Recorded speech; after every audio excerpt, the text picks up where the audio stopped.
Hari Om. Hari Om. Hari Om.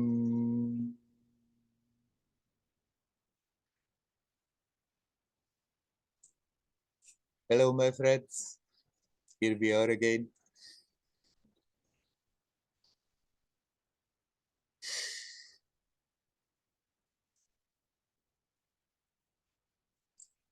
If we open up to truth, we are getting a tremendous support. There is an intensity now. It's worth the trouble not to forget. If we open up to the essence, to the self, to the light, we are getting a tremendous support.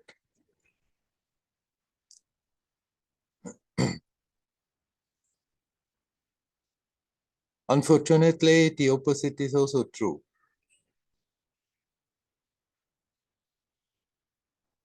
If we open up to negativity, there comes also a strong energy that is enforcing that. I'm saying this because a friend wrote me that she has to struggle with a tremendous tamasic energy. Tamas means inertia, darkness. She thinks that has been there in her family, in her home. It has been in her, and she has never really so much confronted it, kept herself busy. But it's coming very strongly. And it has the tendency to just feel not inspired to open up to that which is good. And along with it comes that mood that, oh, never mind, like not caring about it. And that is really worrying her. On one hand, she has very much that eagerness to connect with reality. It is there, it is sincere. And then she finds herself in those gloomy, tired spaces and doesn't care too much about it. And that's exactly what I meant when we letting ourselves go in that direction. Right now, there is also, like for the light side, there is also a very strong energy that immediately takes advantage and makes it worse. So my friend, I really recommend you to get yourself out of that space. You don't have to suppress it. Accept that it is there. See that the aspect is there. And if you are not doing something about it, it has the tendency to pull your conscious experience into it. And one has the tendency to get stuck in it. It's not that you have to now start straining to get out of it. But just be aware. And when it's there, instead of just floating in it, observe it and consciously intend that you don't want to be a victim of that. Like that, you don't suppress that aspect that you feel is in you again. You see it, you let it be there, but at the same time, you are not getting submerged in it. Just keep that intent alive. And when you feel that you get into that space that you basically don't care about it anymore, then remember, yes, I can work myself out. Intend to open up to the light. You need not strain and struggle and push yourself to be overactive. Just don't let the mind, the feelings, the mood get sucked into it and linger in it and float in it. As long as you're not remembering, nothing can be done. But when you become aware that tendency is there you can really consciously turn the attention back to yourself. Turn the attention back to the essence, to that which is lightful, which is beautiful, which is expansive and healthy.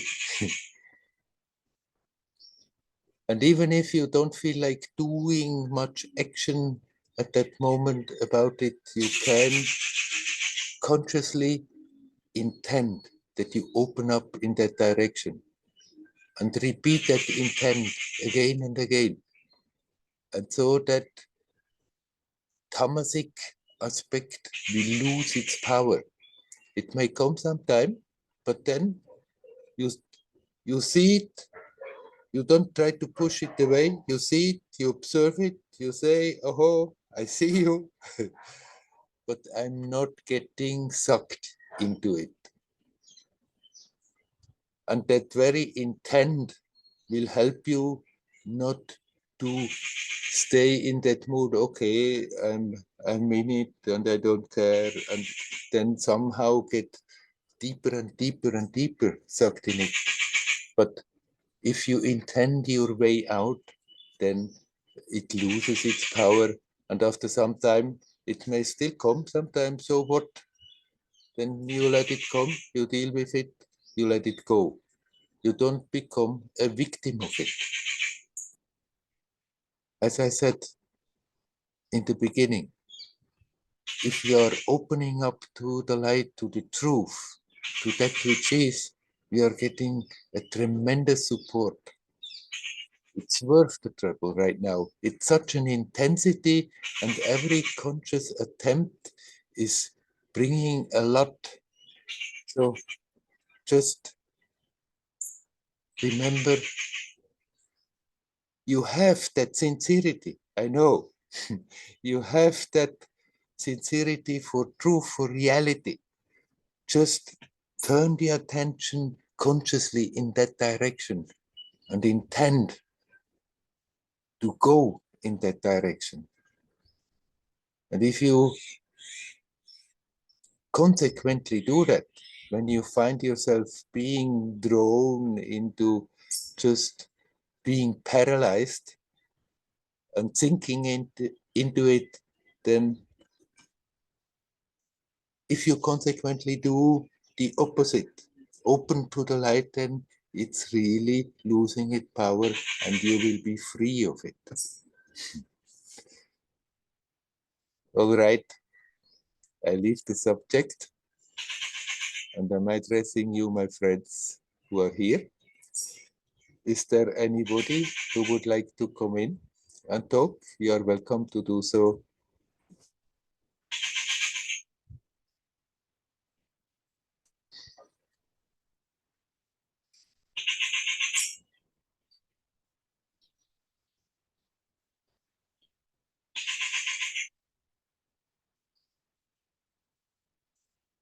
Not quite yet.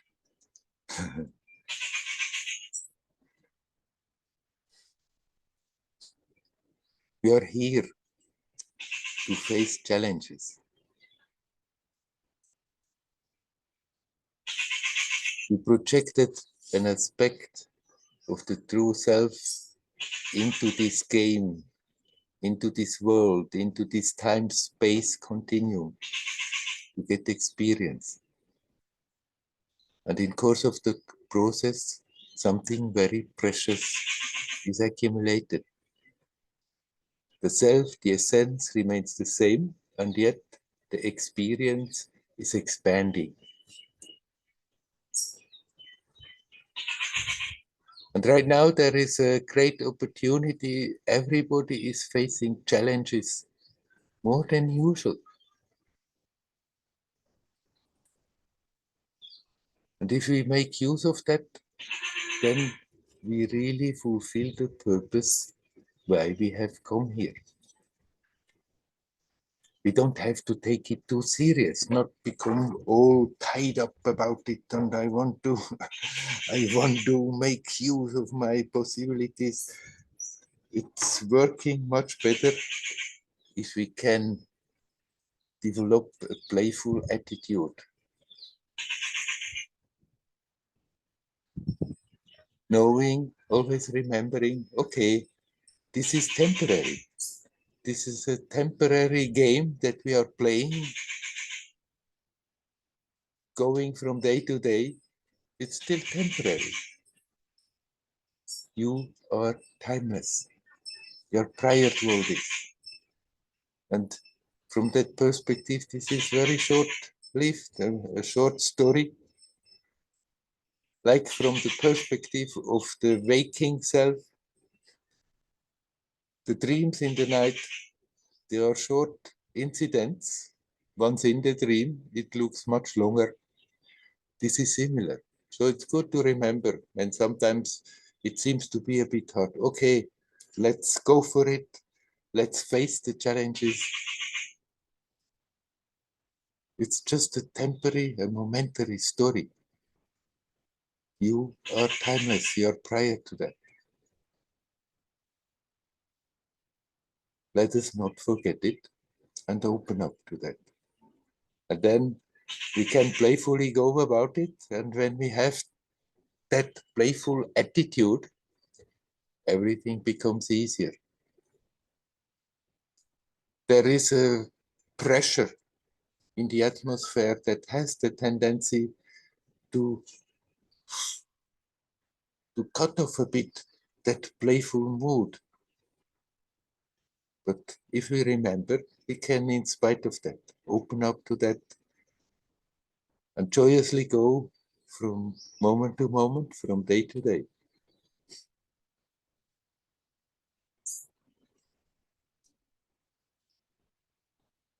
I ask again, is there anyone who would like to talk? You're welcome to come in. Werner.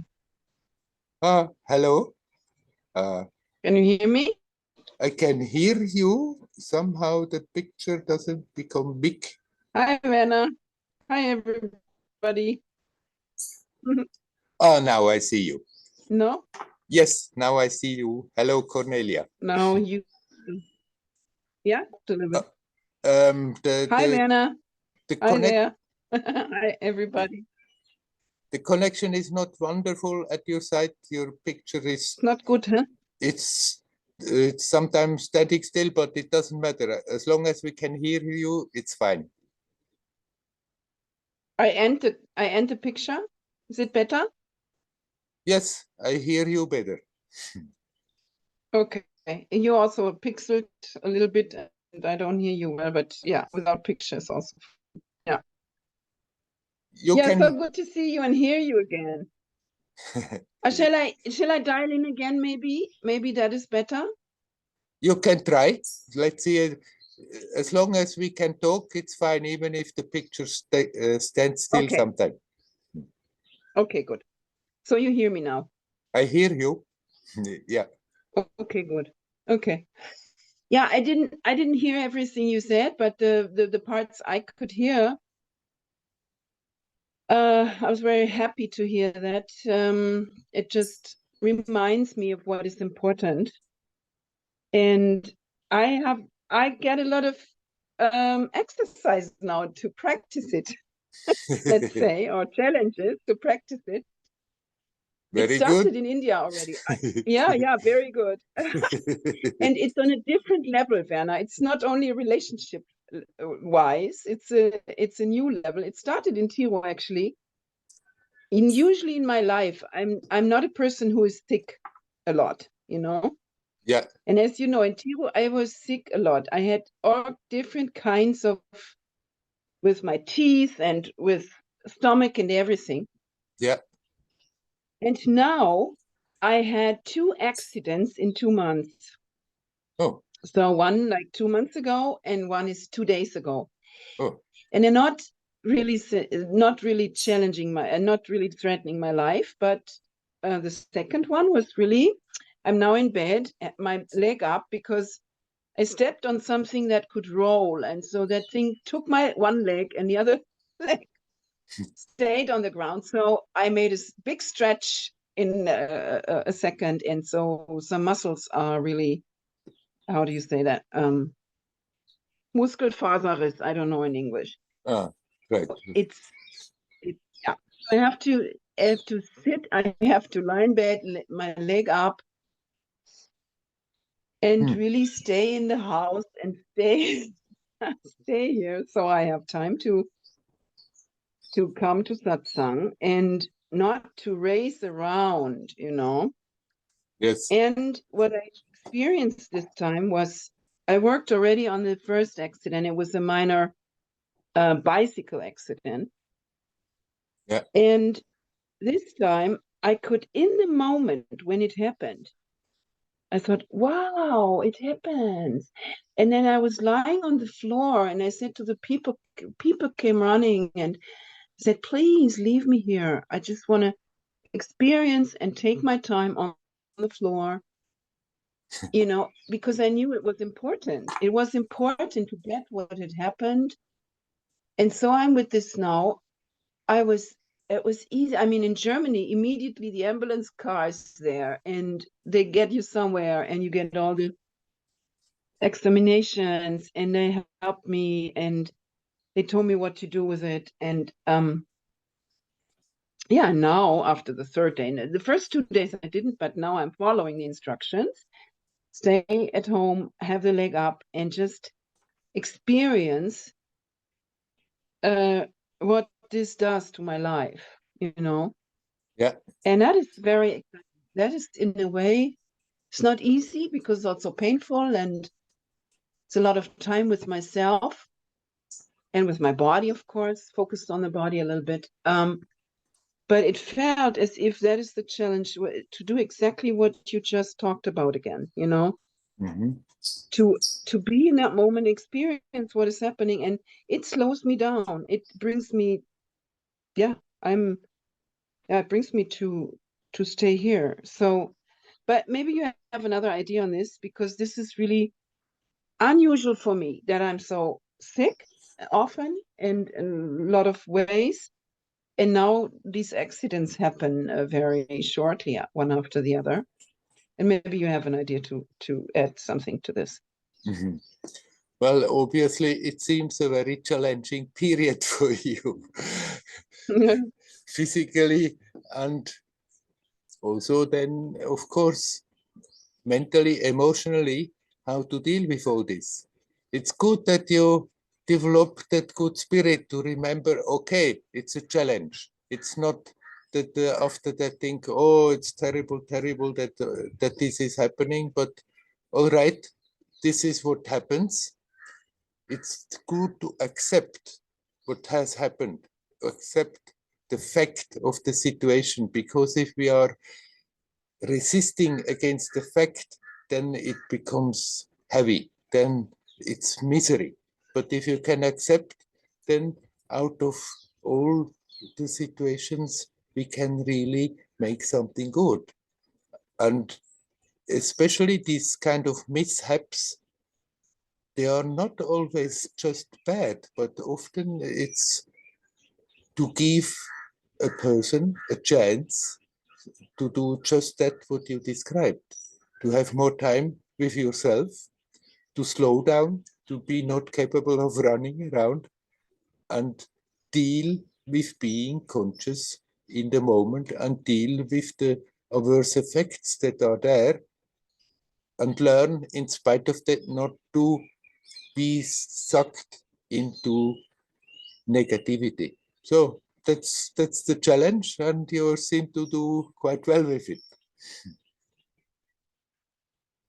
Yeah, thank you. Thank you. I mean, there was another part to it that I'm working on they told me in the hospital, they said, yeah, now you get somebody to take you home because it happened 50 kilometers from my place. And I didn't know, I don't have friends here that I could call and they would get step in the car and pick me up, you know, because with public transportation, I wasn't able to walk. Yeah. Or to go. I mean, I found somebody. I called my neighbors and they picked me up. You know, that worked. And but my mind says, oh, you don't have friends. You don't have not one friend who can drive you there, you know? And that was maybe it's silly to think that, but yeah, it's that relationship thing again. Yeah, I can see it. It doesn't matter. Somebody picked me up. It's fine. Actually, I'm fine. Yeah. It was a lesson to maybe your ideas about the people are not always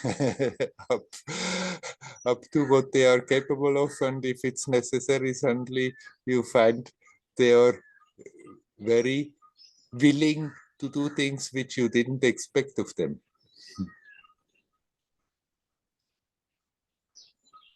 Yeah. Yeah, and it teaches me to ask for help. That is very difficult for me. Or sometimes I can, sometimes it's difficult. So I have to ask for help now a lot. And yeah, and here I can practice that. I'm asking you questions. I'm asking my neighbors for help, and I can practice more now with my. This will take some time, I think they told me. Yeah. Okay. No, it's fine. Thank you very much. Can you walk around with crutches? Yes. Oh, yes, yeah. That is good. Yeah.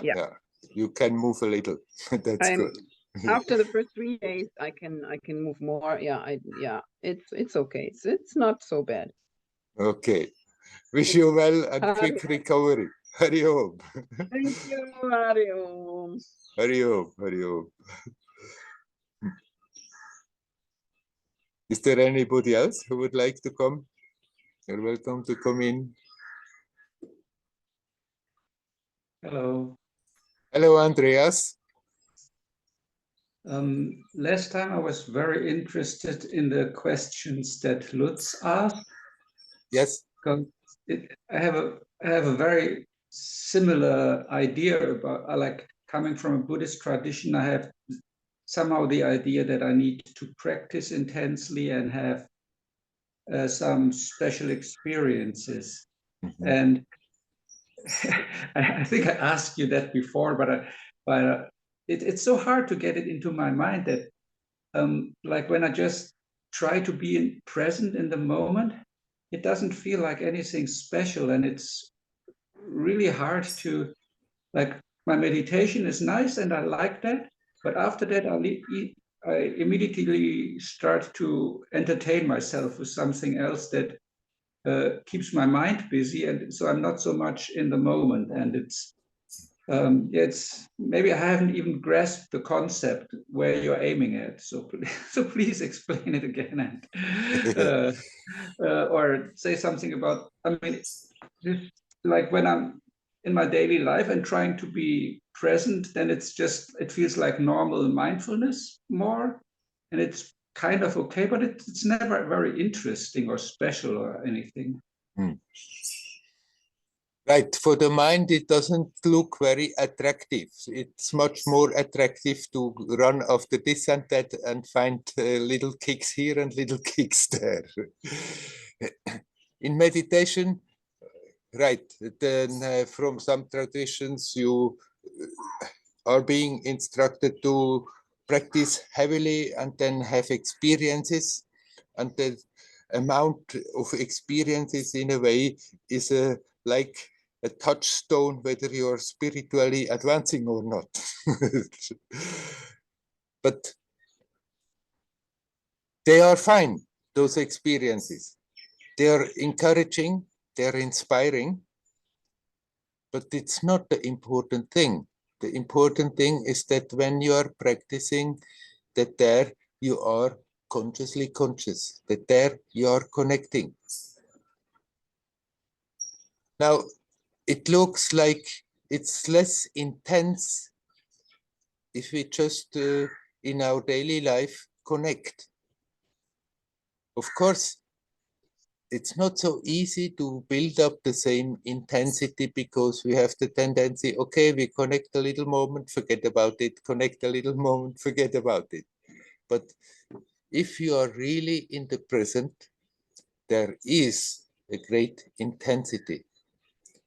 But for the mind, at first, it doesn't look very interesting because, yes, so what, big deal. It's just, I am very normal. Nothing interesting is happening. But if you learn to stay with that being in the present and then learn to let go of the tensions that keep the experience on that habitual, normal level, then you start to become aware that just to be in the present is extreme, becomes more and more fulfilling because there is a joyousness in it that bubbles up that doesn't come to the surface along as long as we have a lot of blocks that prevent it. But if we learn to be in the present, and then even if it doesn't look so interesting, just remind ourselves to keep doing that, then we become aware how much we still carrying tensions with us. And if we let go of those tensions, then suddenly being in the present, in the normal daily life, is not more so boring as it looks for some time for the mind, but you start to become aware that there is a sense of fulfillment there no matter what you are doing. I mean, it's if it works out. Usually, it doesn't. I cannot keep it up for a longer time. But if I do, I start to feel more peaceful and not so like drawn to entertain myself. And yeah, but apart from that, I only feel the joyousness in the meditation, but not so much in the daily life. But maybe I have to practice it more. It's a good step that you feel more peaceful. If you continue in that direction, then that peacefulness will gradually become more juicy also.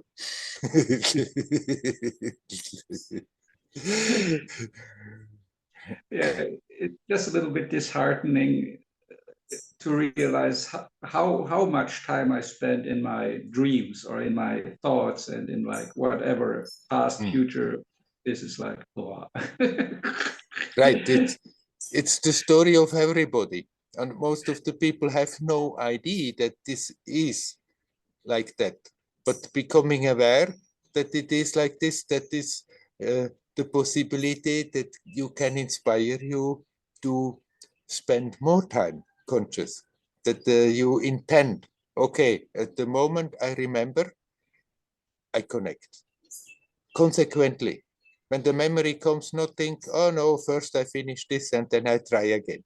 But the moment the memory comes, no matter what you are doing, at that moment you connect. And in that connection, learn to relax. And the more you can, in that conscious connection, also relax, then there is the peacefulness, which is the base. But then more and more that peacefulness you become aware is full of joyousness. It need not simply be when you are sitting down and meditate, but that same joyousness can start to come when you are consciously conscious, when you are walking around, when you are in a crowd, when you are busy with something. And as the time is passing, it's the experience of it is simply intensifying. I hope I get there sometime. Sure. You are on the good way to it. Okay, thank you very much. You're welcome. Hari-Om. Hari-Om.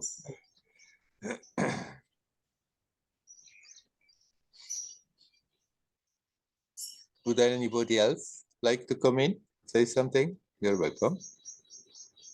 Yeah, hi. Hello, Leora.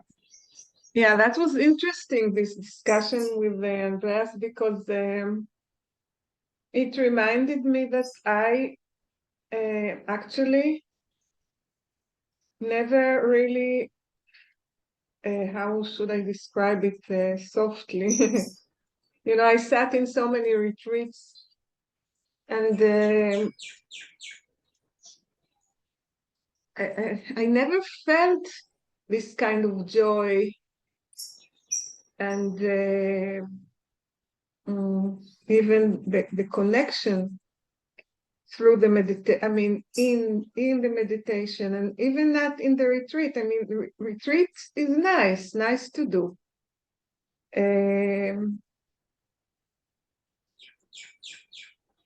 There are lectures, there are like Dharma talks, and it's interesting, it's nice.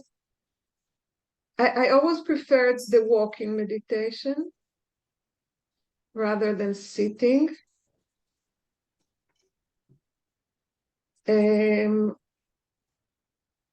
But along the years, I can say, no, I should be more concrete. I think it's only when after I was in India with you, but not only, I guess it was the group, it was the timing, it was the COVID. I don't know what happened then, that this joy came. Meditation for me is still a tool for just like shutting down a little bit all the babbling of the mind. But those moments of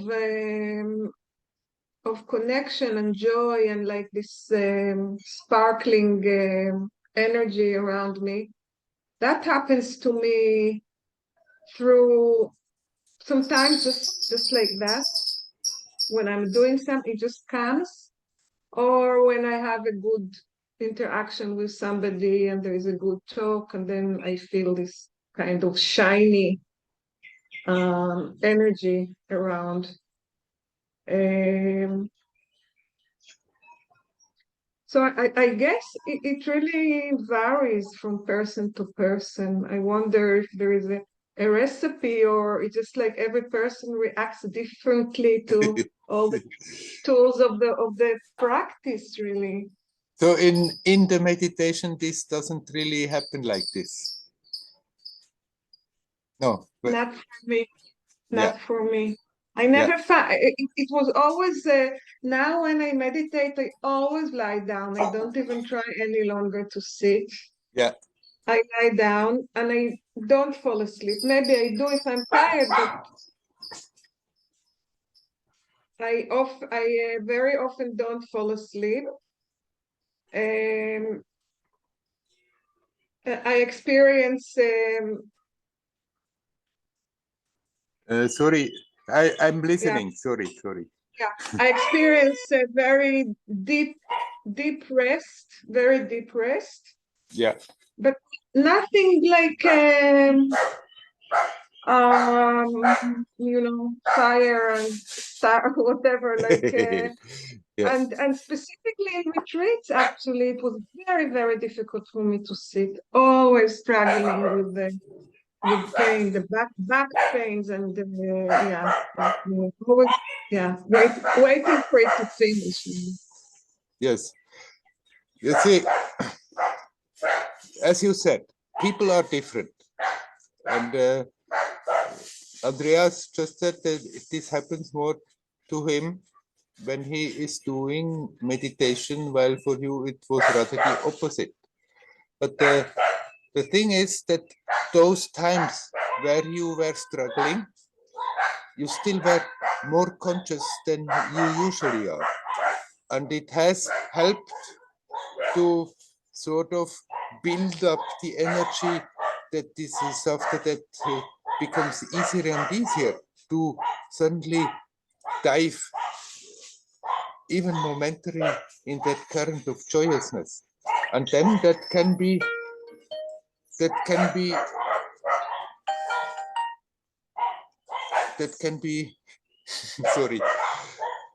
that can be sorry, the phone has got Yeah, my dog is also barking outside. Yeah. Yeah. The thing is, there is a technician who should have come in the morning, and now he comes, and I told him I'm in a class, but he still tries to call me. Sudha will take care of him. Yeah. Anyhow, this struggling time, it has built up the energy that after that suddenly in the day-to-day life, something triggers it and it starts to manifest.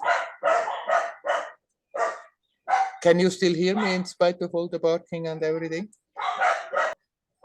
So for some people then it's easier in the meditation to somehow suddenly open up and feel more connected with that naturalness. And for some people, meditation, official, formal meditation is rather a struggle, but still you are preparing the field, you're building up the energy, and then after it will happen easier and easier in your daily life that anything can come along and trigger it, and you suddenly feel very connected and, as you said, like a shining light around. So yes, people are different. It helps both ways. If we have our regular meditation, then it helps that we are easier connected and conscious in our day-to-day life. And if we make the effort to tell ourselves to remember and to connect, then it's also easier gradually to relax in the same way in meditation and not be struggling and connect with that naturalness. Yeah, then it's very simple. As I said, now when I meditate, also because I lie down on my back, and my body is really relaxed. Yes. So I often feel specifically these days that my breath becomes kind of flat or heavy, and I have to put my hand here and to lie down and to sit, maybe also. I don't call it to meditate, just like to calm down somehow, because it's kind of threatening out there nowadays. So first of all, this is one of my objects, just to have the breath really calm down and become deeper again. Yeah. And that, yeah. Yeah, okay. So people are different, yeah.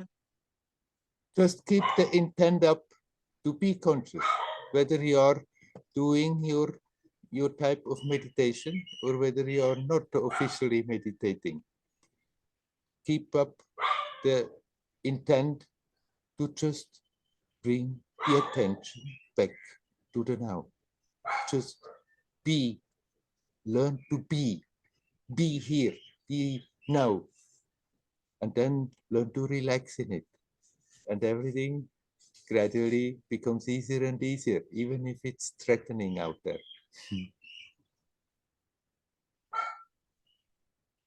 Yeah. Yeah, I understand.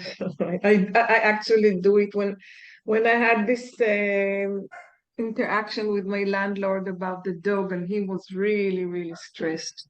I don't think he liked to do this, actually, to tell me that I have to find her another house, which I haven't yet, but and I don't think it will happen anyway, but something all of a sudden, like something came very clear to me, that first I have to ask him to calm down, and so we can talk I didn't say please calm down, but I asked, can we have this conversation on a quiet mode, like Yes. we both should relax.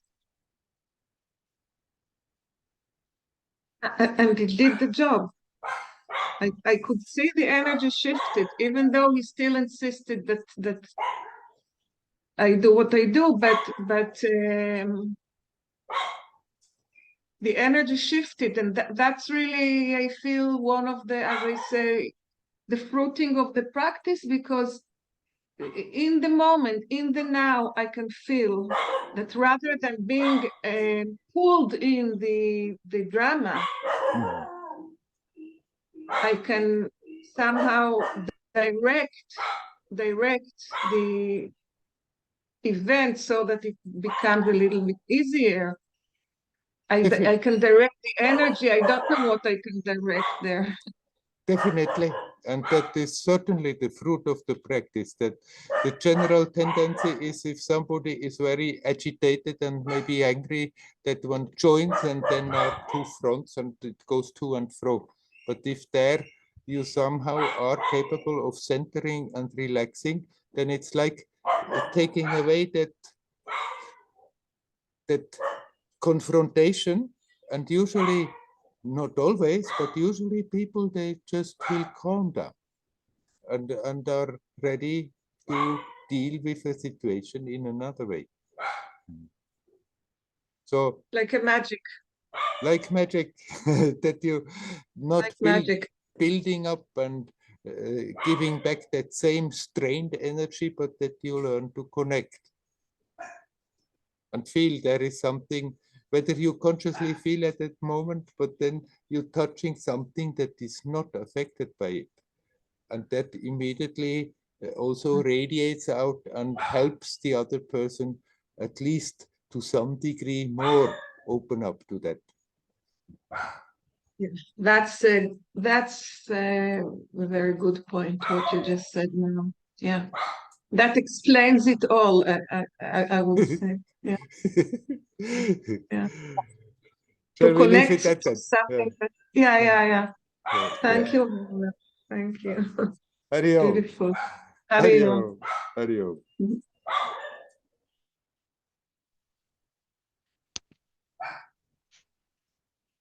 Sorry for all the noise there in the background, but I hope it's still working. Hello, Ben. Hello, Werner. Hello, everyone. Good to see you after some time. Happy to see you. Just wanted to share that the moment I connected here on this call, something like a layer of peace and ease dropped on me, and I just felt really grateful for that space and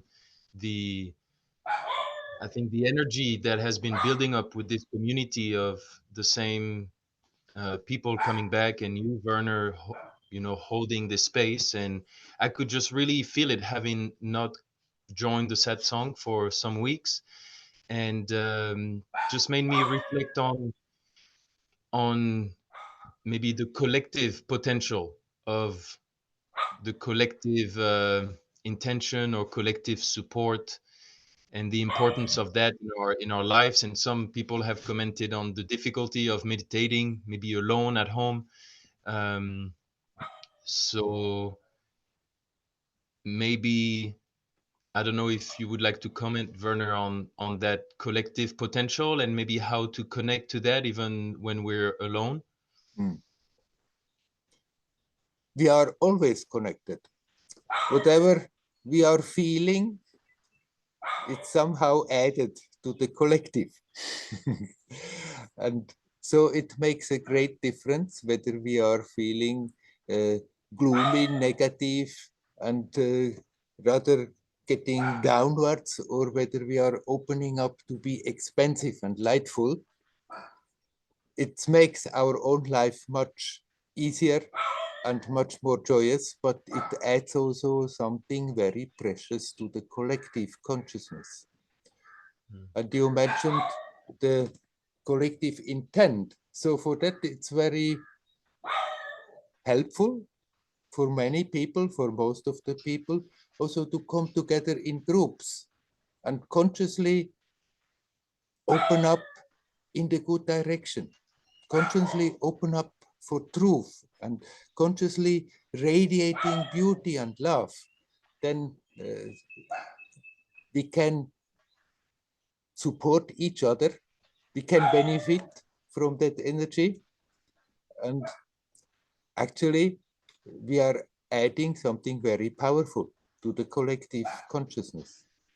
But that doesn't mean it works only in groups. The groups are often very helpful, but everybody can all the time do that and get support, not necessarily from a specific group, but just from all the good powers in the universe, if we really sincerely open up to reality, if we sincerely open up to be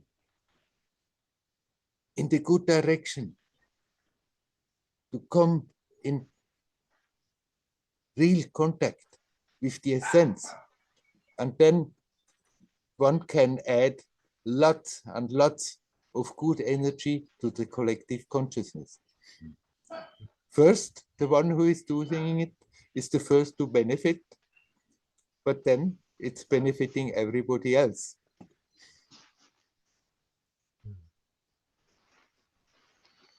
And so would you have particular guidance on how to, so you mentioned the importance of sincerely opening to connect or to be in the right direction. Is there any steps one can take at the, I don't know, at the beginning of a gathering or at the beginning of a personal meditation? That depends very much the person, according to one's personal inclination. How we are connecting and how we are opening can be very different. It depends what basic practice we are already doing and to what we are resonating. But what I'm telling all the time is certainly very helpful when you become aware of tensions instead of fighting against tension. You accept it's there, you observe what it is doing in your manifestation. You accept that it is there even if it's unpleasant. And by observing and accepting, then you become aware that there is something in you that is not affected by it. And there you start to connect very consciously. And it helps if that is a way one connects, it helps very much, breathing consciously. Now, if that is not appealing, one can also do the inquiry. But who is experiencing? That in itself also immediately is connecting. Not as an intellectual question, not starting to brood and think about it, just using the question to connect. The devotee is just feeling the presence of God. Maybe using a mantra, if they have a mantra and like the mantra, that's very helpful, but it's also not for everybody. So how to connect? I'm not saying there is tuck, tuck, tuck, tuck, these kind of steps to do so. It has to somehow resonate with the one who is doing it and come naturally. Yeah, I found that in group settings, to begin sometime with the chanting together really helps in somehow creating some harmony and some uplifting energy. Sure, can be very helpful, no doubt about it. Very nice. And of course, in a group, when there is a group sitting together and there is a teaching, then there is usually somebody who is a bit directing the show. And then at that time, one does it the way the group is doing. Still one can bring one's own personal flavor into it, to how it's coming in the most natural way. But starting some being together, for example, with a chanting, can be very helpful to just tune into the same current and help people to relax. And would you say you have any insight on the current collective state or direction that we are going? What is your feeling of the situation, or what is needed at the moment? What is needed is light and love and beauty and expansiveness. When you ask me the current situation, it's such an intensity, it keeps on changing all the time. So it's like negative energy come in strongly and try to take the overhand, and the positive energies come in and battle those negative energies. So also all those people who make predictions what is going to happen soon, you cannot rely on it because it keeps on changing all the time. I have no doubt the final outcome will be that a great negativity that has been very much in control and tries now to take total control to stay here, eventually it has to go. And there will be a new and more beautiful and loving and harmonious area coming out of it. And everyone can contribute to that. If we are keeping our mind tuned into that direction, then we are contributing that this can come faster and smoother. And the more people are just being sucked into negativity and support that current, the more it will be a bit pulled into length, and most of the time a painful business. So it's very much churning the present state of the collective.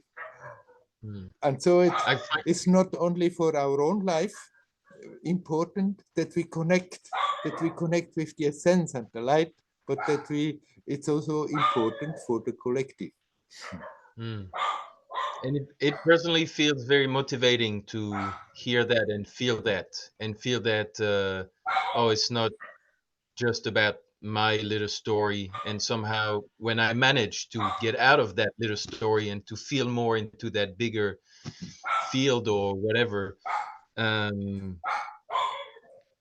joy comes out of that. So thank you for keeping on repeating that, and makes it feel true and powerful. You're welcome. Shall we leave it at that? Huh? Sure. Yeah. Thank you, Werner. Hari Hari Om. Om. Hari Om.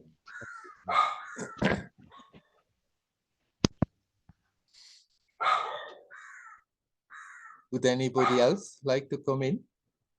You're welcome to do so.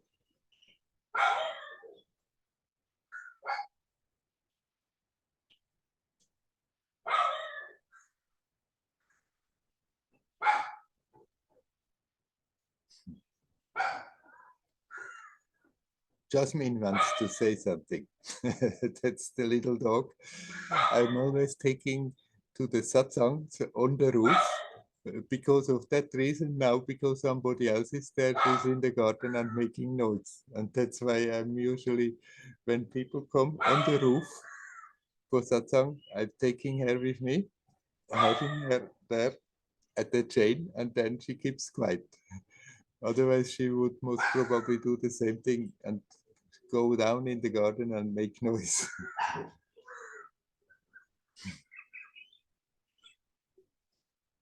So that tries to calm her down now.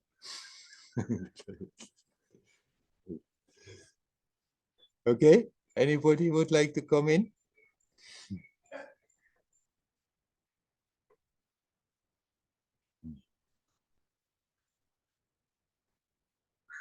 What we were talking just now with Ben, he said, yes, it's good that I keep on repeating that, and we cannot too much repeat that to ourselves. Remember that.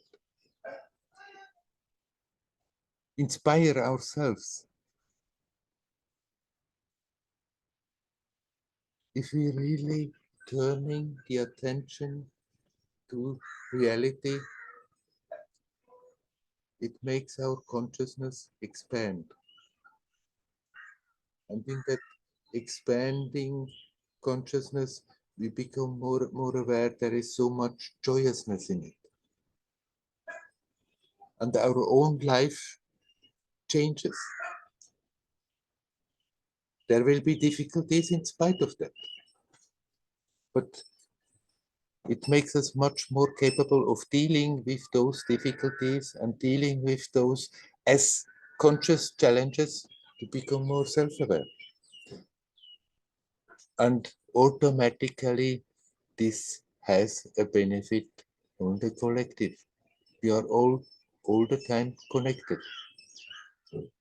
So we cannot repeat it too much to ourselves. It's worth the trouble to remember, to remind ourselves. Let's not get sucked into negativity, into dullness, into darkness, into gloominess, into despair and depression. Open up to the light, even when it's not always just simply functioning like this. The conscious intent to open up in the right direction is already doing something. And then there are periods where it's easier, it comes much easy, and there are periods where it's not so easy, and there it's important that we still do it in spite of that. It makes our own life much more beautiful, joyous, fulfilling. But that radiates, it is connected, it helps the collective. It's not that we have to do it like we have to do it for ourselves, but we have to also do it for the collective and think I'm doing that now for the collective. We are the collective. We are connected with the collective consciousness. And every time we are capable of not getting sucked into the current that tries to pull us into darkness, we are doing something very beautiful and helpful, not only for ourselves, but for everybody else.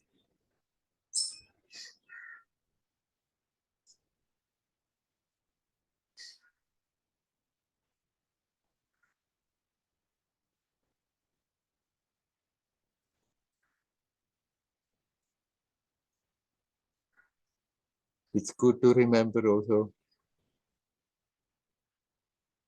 this world appears to be so real. We have learned to perceive it through our senses and through the filter of our mind that has built up while growing up. And then it looks so totally real, so solid. If we remember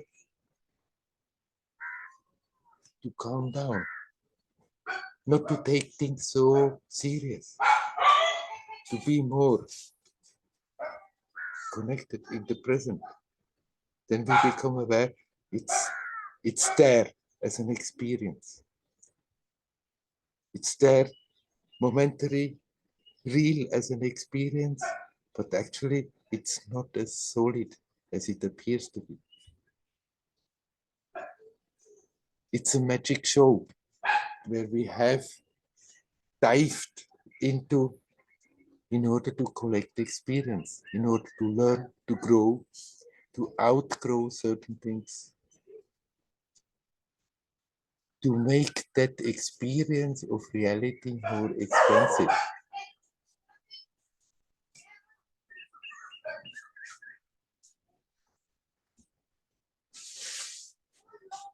If we don't take it so serious, then it doesn't seem to be so difficult. If we take it very, very serious, then it seems to be so difficult, so many difficulties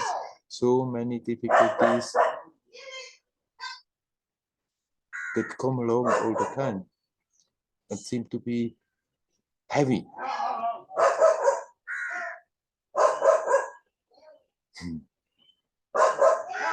Sorry for all the background noise.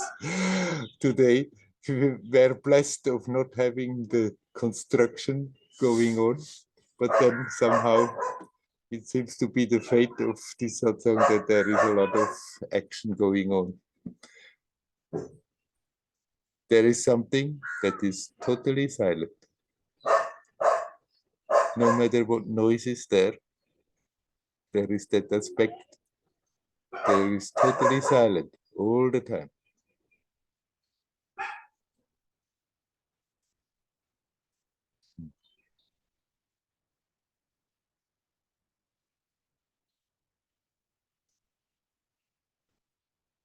Let's be playful about it. Let's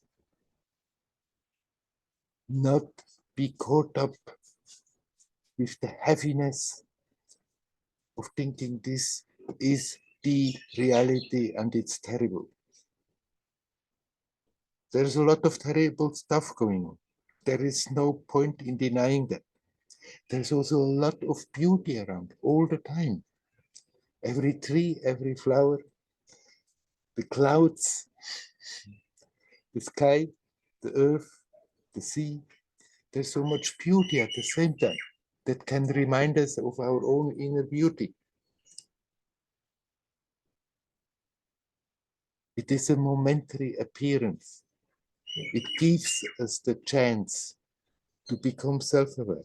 It gives us the chance to go deeper and to be more expansive in our experience. It's good to remind ourselves that's what we are here for.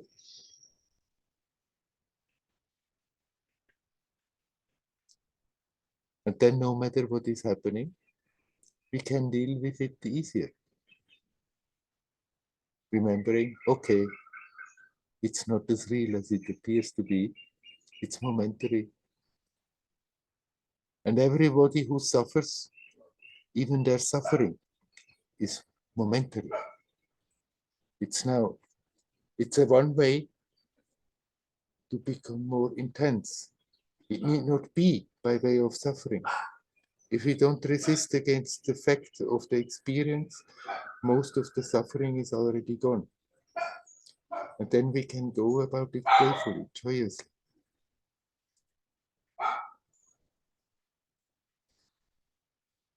That's what we are here for.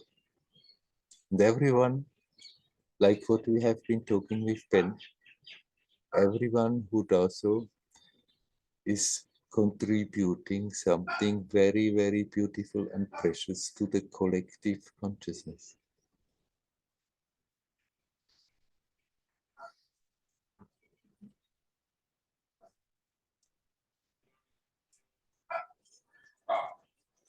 Hello, Andreas, you want to come in again? You're still muted. Yeah, no. Can you say something about like how to work with the body in becoming conscious? Like I have like chronic sinusitis in my left part. And sometimes if I focus there, it opens up, but sometimes it just stays clogged. Yeah. And I mean, my body posture also, sometimes in the meditation, it changes, it opens up, and yeah, it seems to be connected. But maybe you want to say something about that. Yes, you feel sometimes when it's opening up that you are in a better posture than otherwise. It's that Yes. what you mean? Yes. And you can aim at that consciously, that you sit in a good posture but not stiff, not think this is now the key. Some people then, they make it a point that you are in a perfect position and then it can defeat its own purpose, that one gets all stiff about it and all stuck on the form. But automatically the tendency is that the body is a bit more balanced and straight. But it need not be necessarily like this. Some people simply cannot be totally straight and they can totally connect in spite of that. This all helps. So that you become aware that when you feel connected, that actually your body is in a better position, you can make use of that to try to position your body as good as possible. Already like that, but then not get obsessed with it. Now just give it a little attention, and like what you're describing, that your breathing may be a bit impaired by this sinusitis, but then if you focus on it, sometimes it's opening up. So you can include that you focus on it, and maybe on top of that, you can consciously send healing energy in that part of the body. That you intend that this part that is always creating trouble is healing. And maybe suddenly you find yourself without that trouble that has been disturbing you for a long time. It seems like that it is connected to my emotions too, like to, especially like my stomach, if it's, I usually don't breathe very well into that area, and opening up for me sometimes is like, yeah, then if I breathe in there consciously, the emotions change too. And sometimes the same with the sinusitis, that it is like, yes, so, yeah, some emotions get a little bit in motion when it's opening up there and the energy is changing. Yes. Of course, our emotions influence the body. Both the body, the physical level, and the emotional level, and the intellectual level, and the spiritual level in manifestation. It's all based on prana, on the energy. And if on one level that energy is harmonized, it influences the other levels. Of course, emotions have always an impact on the body. Every emotion is riding on a wave of energy, which of course is also felt in the body. And if we repeat negative emotions all the time, then we always causing little harm over and over and over to the body also. And if we learn to become peaceful and harmonious, then we are sending always also healing energy on the physical level. And so we can use that both ways.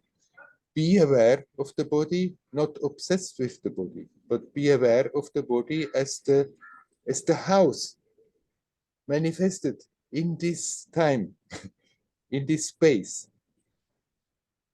It's not what you are, but it's an expression of you. And so if you feel there is a disharmony in the body and you can adjust that, fine, great. That helps also, makes it easier to be emotionally, mentally calm and harmonious. And from the emotional level, when you become aware that there is strain and you relax and you consciously send healing, supportive energies in the body, then that helps also the body. It goes both ways. And what about like the negative emotional energies that I mean, most of them are very subconscious. They're like coming from a field where I feel maybe separate, very separate, and this gives some kind of negative impulse, and it's hard to really get a handle on that. Right, we cannot necessarily directly deal with stuff that is in the subconscious. Otherwise, it wouldn't be subconscious, it would be conscious. But the subconscious is always influencing our conscious experience. And then we can deal with the manifestation of those things that come from the subconsciousness. And the more you deal with the manifestations, with the tensions that come out of that, the more you learn to be aware how they are functioning, how they are influencing our experience physically, energetically, emotionally. The more actually we are opening up into the subconscious, and you become more and more and more aware. And what used to be subconscious energies, subconscious emotions, then gradually become conscious, and you can deal with it, and the subconscious becomes conscious.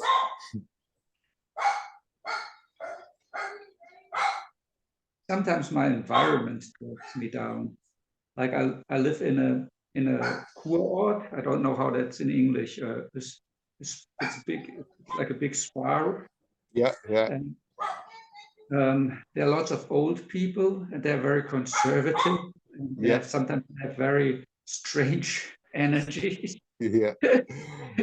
And it makes me sometimes a little bit depressed to see like how narrow they are in a way, and this makes it makes me sad in a way, and this is very difficult that sometimes to get them out of it. So your job is to make your energy stronger than the influence of that energy, and become like a sun in that place and shine and inspire the others. Okay, I try. I mean, you're right. The energies around, the moods around, they have an impact, they influence us. But when we are aware of it, then exactly we can make up our mind. Okay, that influence is there, but I can become stronger. I can create an energy that is stronger than the influence that comes from outside. And actually, you're not only helping yourself, but you're also helping that place. You're influencing the surrounding.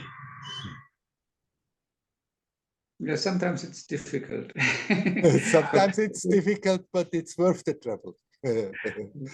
But for example, if I go shopping, sometimes the people seem very poor and depressed, and or like completely out of touch with themselves, and very much into very strange consumerism. Yeah, it's very hard to I mean, this just drags me down then, and it's Right. yeah. Try to remember there when you become aware of that, okay, that is what is happening, but then let me now be here and not slip into the same flow, but be there and feel your body and breathe and relax and connect with yourself. And then at least you are not being sucked in the same space, and actually you are bringing something very precious in that space. Okay. It's also a challenge for you to confront this and to learn from it and to grow and to outgrow being influenced by those energies. Yeah, it's sometimes I just feel sorry for the people in a way that they're like, I have like yeah, it makes me sad to see how close they are and how limited. Yeah, and Right, but but I try. be careful with that feeling sorry. There is that pity feeling, which actually is just, it's not a nice feeling. It's not helping anyone. it's closing yourself also more. Or there is real compassion that you can see they're not feeling well. But then at the same time, you are aware there is the possibility to feel well. We just have to connect with the essence of ourselves, with the true part of ourselves, and not with the habitual mental stuff that we are carrying along. And then if you see how their life is actually rather heavy, how closed many people are, but at the same time, you don't let yourself be pulled into that. You connect with yourself and you become aware there is something in me that is not affected. Then actually this is really compassion, because then something flows out that helps them. But if we are pitying them, we are making themselves them smaller and ourselves smaller. Okay. If you see their pain with compassion, but connect with that aspect that is not affected, then you're making yourself bigger, not as a person. Your experience is expansive, and actually you inspire those around that theirs also is being lifted up.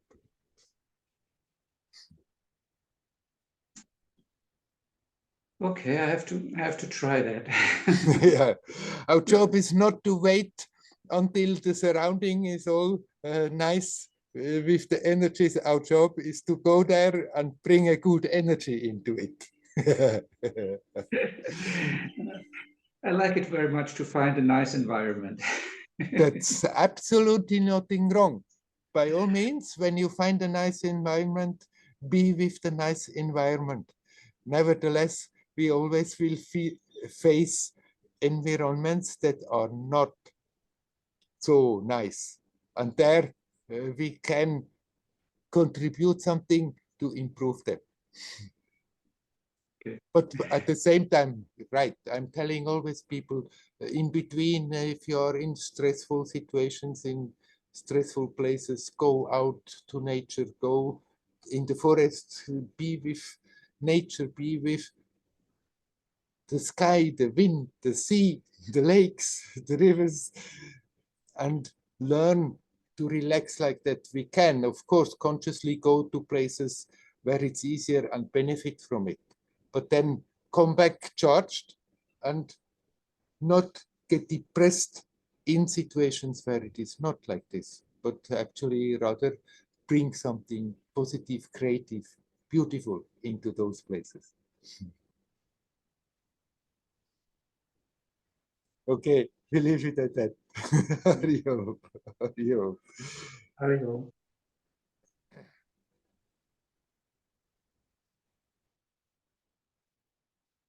Would anybody else like to come and say something?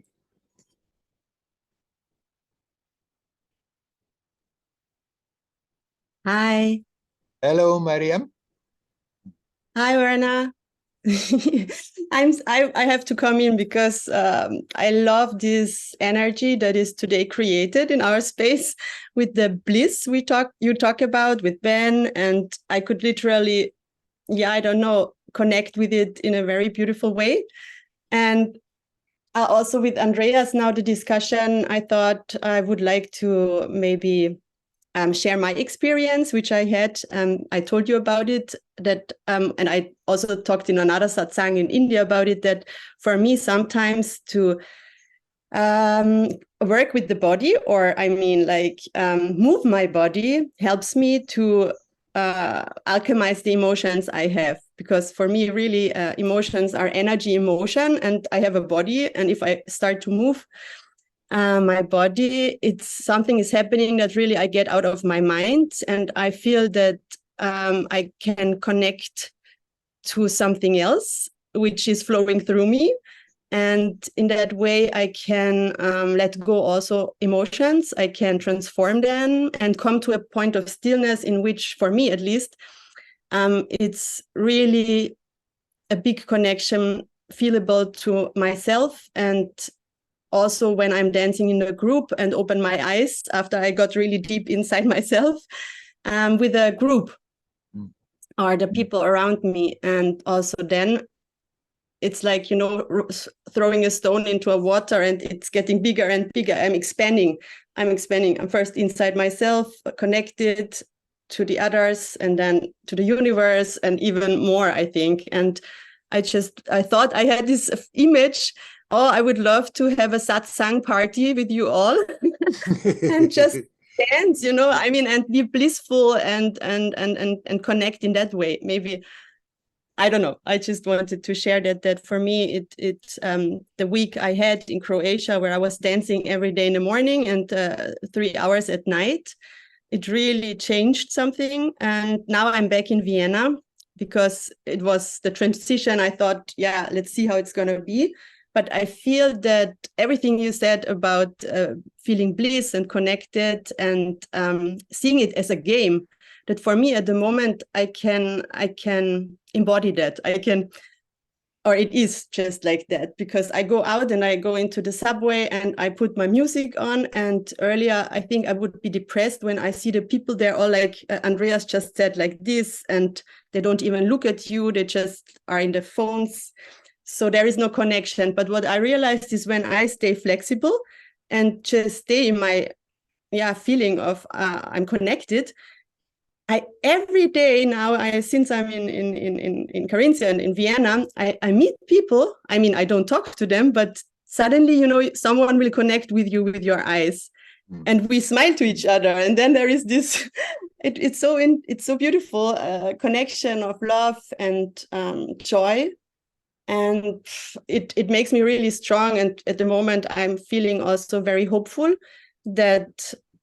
Yeah, sooner or later, I mean, it is a big, as you often say, I think a big hard time also, darkness and light and all this is working, but I have a big hope, and I feel that, yeah, it will, like you always say, and I love that also that you repeat it, that it will change into something else, something new, and people will connect again. Yeah, right. And also our satsang space, like Ben said, I think it's for me since 2020. It's crazy. It's already nearly 4 years soon. We are in this space together, and I think it's a part of being a change.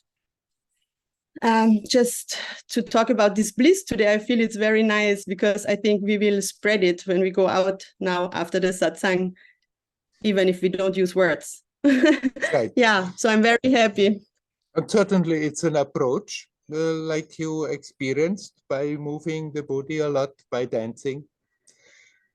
It does not necessarily appeal to everybody to do it like that, but it's one way of redirecting the attention from the busy mind and worrying the problems to just learn to be, to consciously be, to live now. And whether you do it through movement, through dancing, or through inquiry, or through breathing just, or sitting quietly, or however, it doesn't matter. The thing that matters is that we learn to connect and to learn to be consciously conscious alive now. And then that radiates all by itself. Nice, beautiful that you had such a good experience. Keep it up in Vienna now in your working life. Huh?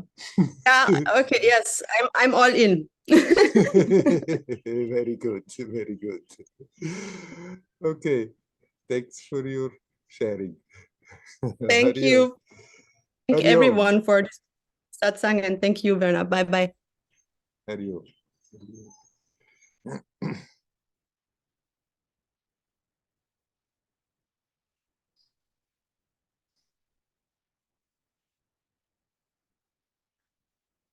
I've started out the satsang saying, if you are opening up to truth, if you are opening up to beauty, to the essence, to that which is expansive, we get a lot of support.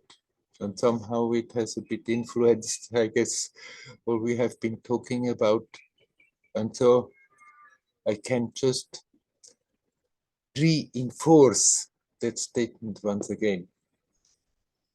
It's such an intensity right now that it's worth to remember. And if we do so, we get a lot of support and help.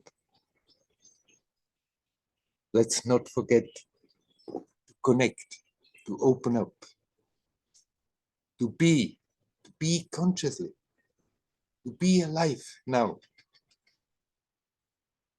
And then let the life flow on and we can radiate that inner beauty. I wish you all well. Hari Om. Hari Om. Hari Om.